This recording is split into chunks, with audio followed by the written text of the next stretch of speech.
He sat in his apartment in Florence in the winter of 1494. Michelangelo was looking out the window at the snow cover all around him. As Mr. Bennett describes it, Michelangelo was sad because his friend, Duke Lorenzo de' Medici, had just died. And Lorenzo had recognized Michelangelo's brilliance and had given him blocks to carve, and now he was gone.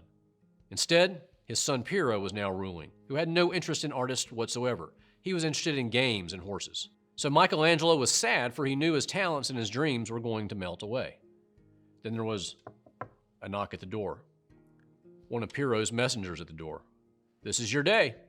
Piero summons the famous sculptor. He wants you to carve a statue for him." Michelangelo was stunned. Piero had never called. He couldn't believe his ears. He hurried to get his coat. He scurried downstairs. He walked beside the messenger with his mind racing. This is the day you've been waiting for, to sculpt again for the Medici family. Moments later in the palace, Piero, surrounded by friends, greeted him with a cheer and said, "You probably thought we'd never call you, but today we have need for your talent. You do have great talent, do you not, my friend? Go down to the gardens, find all the white marble that your heart desires, lying heaped on the ground. I'm giving a dinner tonight, and I want guests to see one of your brilliant statues.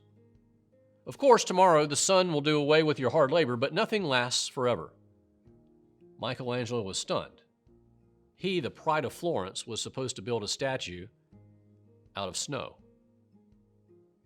The anger welled up in him. His chest heaved, his throat clenched. He glared at the laughing crowd. He felt ashamed. They were wasting his talent and mocking him. Something made him stand where he was. He was young, but also confident, and he knew he possessed a special gift. Nothing was going to stand in his way. So he quietly said, "I will do your bidding, O great Medici."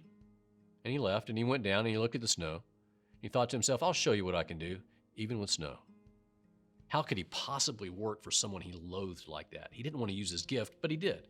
He worked quickly. He scooped up snow. He packed it for hours, and he built a huge stack, and he began to carve a head, then limbs, then hands, then feet. And the icy mass came to life until at last it was done. As he finished, he saw Piero standing behind him. His sneer was gone. Snow. Not snow. Something this beautiful should never pass away, Piero said.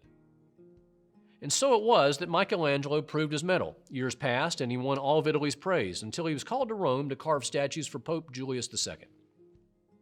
He went to the famous marble quarries to select gigantic blocks. 6 wonderful months selecting the marble, his mind full of images to come. He got back to Rome, and Julius changed his mind. Julius led him instead into the Sistine Chapel, a huge, narrow box of room, high walls, curved ceiling. And he said, "I want it decorated, and I want you to paint it." Michelangelo was stunned. "I'm a sculptor. I'm not a painter." "Well, didn't you learn to mix colors in the studio of your master? Don't you remember the lessons he taught you?" "I haven't painted in years. Get Raphael to do it. He's skillful with the brush." "Nonsense. He's busy. I've seen your drawings. Nobody can match them." It's an age-old argument. It's not what I really want to do.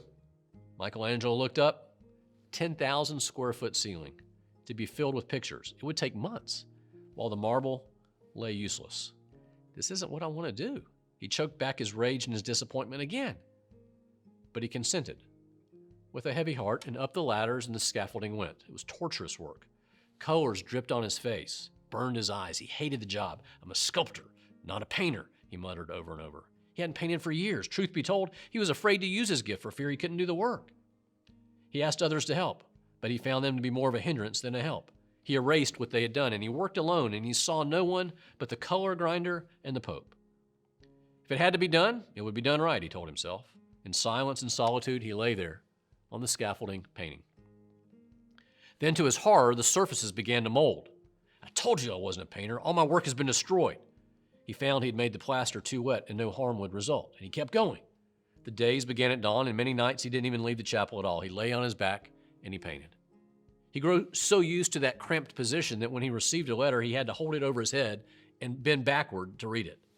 He didn't eat much, just a crust of bread usually, and he became ill from the exhaustion. But he kept going. The Pope was impatient, continually checking in, saying, "When's it going to be done? When's it going to be done?" Michelangelo would say, "When I'm done." Gradually emerged some of the most perfect scenes ever created by a human hand. God the Father, separating light from dark, the creation of Adam and Eve, the fall of man, the great flood, more than 300 figures from the tips of his brushes. After 4 years of fatigue and isolation, 4 years, the task was completed. The scaffolding came down. The doors opened. The crowds entered, amazed. Raphael himself came in and knelt and thanked God that he'd been born in the same century as Michelangelo.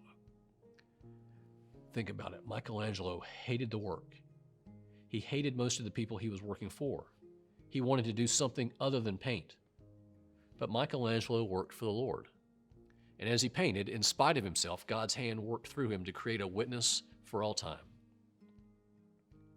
Challenges and difficulties may come in big ways. For some people, they do. But for most of us, they come in small challenges and little persecutions along the way. What do you do? What will you do? Patiently, endure, persevere, press on, remain faithful. By your endurance, you will gain your lives. By your endurance, you will gain your lives.